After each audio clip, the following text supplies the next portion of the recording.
So if you want to make a basic arrow, first press Shift plus A, go to Mesh and select Circle.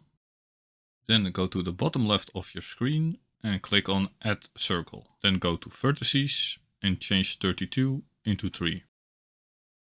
And now as you can see, we have a triangle. Then we're going to Edit mode. Now press the 2 key that is located above the W key. Now select this edge and press right mouse button and select Subdivide. Now go back to the left bottom, click once on the arrow, so it says 2. Then select the edge and press A and then F. Then select this edge, press E and Y and just move it until here. Now we go down to modifiers and select Add Modifier, click on Search and type in Sol and select Solidify.